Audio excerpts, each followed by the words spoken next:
पुन्हा एकदा तुमचं खूप खूप स्वागत आहे आपल्या चॅनलमध्ये. कसे आहेत तुम्ही सगळे? मस्त ना? कमेंट करून नक्की सांगा. तर खूप जणांचे कमेंट आलेले, त्याचं उत्तर तर मी देणारच आहे. पण त्याच्या अगोदर इथे अंघोळ करून सगळ्यात अगोदर मी देवाची पूजा केली. आता एका ताईची मला कमेंट आली होती, की "ताई, आमच्या लग्नाला 8 ते 10 वर्ष झालेले आहेत. तुम्ही स्वामीकडे प्रार्थना करा ना, की आम्हाला लवकर बाळ व्हावं." तुमच्यासारखीच एक कमेंट आली होती आणि त्यांना बाळही झालं. "हो ताई, मी तुमच्यासाठी स्वामीकडे प्रार्थना करणारच आहे. तुम्हीही स्वामी सेवा करा. बघा त्याचं फळ तुम्हाला नक्कीच मिळेल." आता काही जणांचा याच्यावर विश्वास आहे, काही जणांचा नाही. ज्यांचा विश्वास आहे ना, त्यांना अनुभव तर मिळतोच. ज्यांचा नाही, तर त्यांना अनुभव पण बघायला भेटणार नाही, असं आहे. मग इथे मी स्वामींकडे तुमच्यासाठी प्रार्थना केली आणि खरंच तुम्हाला लवकरच गुड न्यूज मिळावी हीच माझी इच्छा आहे.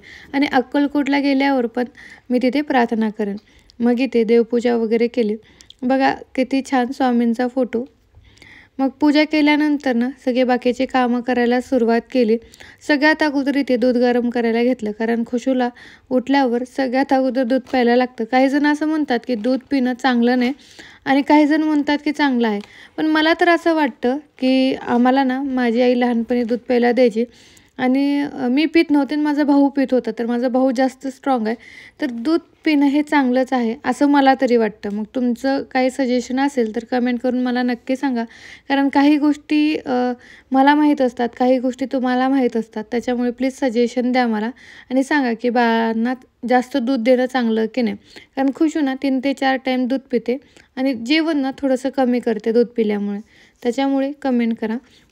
मग त्याच्यानंतरनं लिपस्टिक घेऊन आली होती माझ्याकडे, की "मैया मी तुला लावू?" लावू, कारण तिला मेकअप करायला खूप जास्त आवडतं आणि मी नको म्हणते ना. मग मग ती मला लाडीगोडी लावत असते, की "मी तुला लावू का?" आणि आज जायचं होतं वापस. त्याच्यामुळे पण लवकर लवकर सगळ्या गोष्टी आवरायच्या होत्या. तसं तर जायचं संध्याकाळीच होतं. पण तरी पण म्हणलं बाकीचे जे गावातले कामं वगैरे आहेत मम्मीचे ते करायलाही जायचं होतं. मग इथे दूध गरम करायला घेतलं. बरं, अशा पण खूप जणांच्या कमेंट आल्या होत्या, की इंडिया मार्टचा जो फॉर्म आहे ना, तो आता आम्हाला भरायचा आहे. तर सध्या वॅकन्सी नाही आहे, थोडंसं थांबा.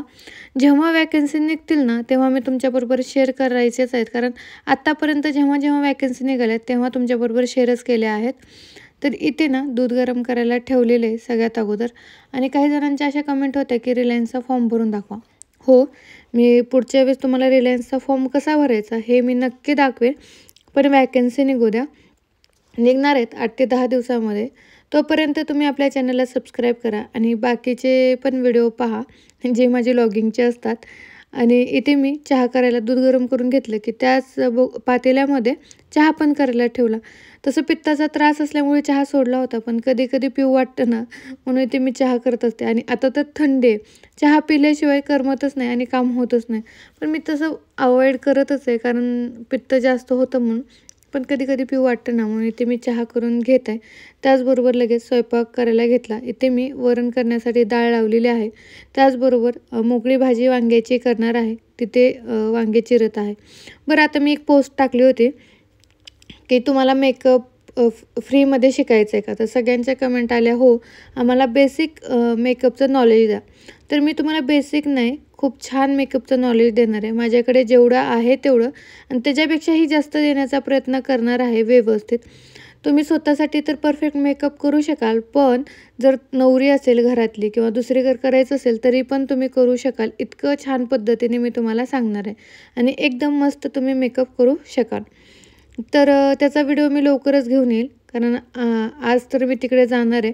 त्याच्यामुळे 1-2 दिवस थांबा, मग त्याच्यानंतर ना व्हिडिओ येतील.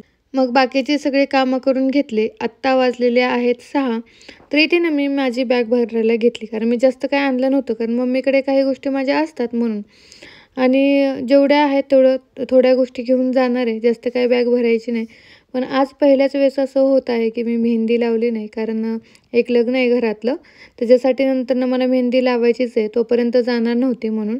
आणि इथे खुशू बघा, तिला पण यायचं होतं ह्यावेळेस. म्हणून किती खुश आहे. तसं तर ती आमच्याबरोबर यायला नको म्हणते, कारण सगळ्या मैत्रिणी वगैरे इकडेच आहेत पप्पाच्या इकडे आणि पप्पा ते असल्यामुळे तिला जास्तच करमतं. इकडे मला काम असतं, त्याच्यामुळे तेवढं लक्ष देणं होत नाही, म्हणून तिला नकोच वाटतं यायला. पण तरी पण मी आता मॅनेज करतेच व्यवस्थित, की खुशूकडे लक्ष देते जास्त करून आणि काम थोडी पेमेंट कमी पडली तर चालेल असं मला वाटतं. पण मी देते तुझ्याकडे लक्ष.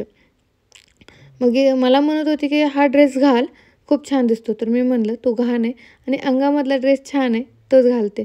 मग इथे मी सगळं आवरून घेत होते आणि पप्पा थोडंसं म्हणजे नाराजच बसले होते, कारण खुशू गेल्यानंतर त्यांना काही करमत नाही म्हणून, की आता खुशू जाणार आहे. त्यांना वाईट वाटत होतं खूप जास्त. आणि बघा हिचा खेळ कसा आहे, किती मस्त खेळते. हिला ना उड्या-बिड्या मारायला आता खूप शिकली बघा, कशी उड्या वगैरे मारते.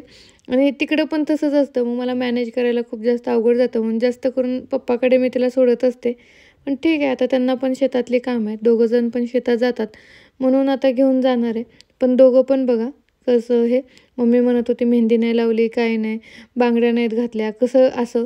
मम्मीला म्हटलं ठीक आहे जाऊ दे. दरवेळेस तर मी लावत असते, पण आता ह्यावेळेस राहू दे म्हणून. मग इथे कुंकू वगैरे लावलं. मी मम्मीच्या पाया पडले, पप्पाच्या पाया पडले आणि इथे निघालो आम्ही वापस जायला. मम्मीला आणखीन 1-2 दिवस राहावं असं वाटत होतं, पण बाकीची माझी कामं होते. त्याच्यामुळे मम्मीला म्हटलं की येतच असते मी सारखं नेहमी, पण असं राहण्यासाठी काही मला येणं होत नाही. मग इथे पप्पांना काय खुशूला सोडू वाटत नव्हतं. बघा कसं करत आहेत.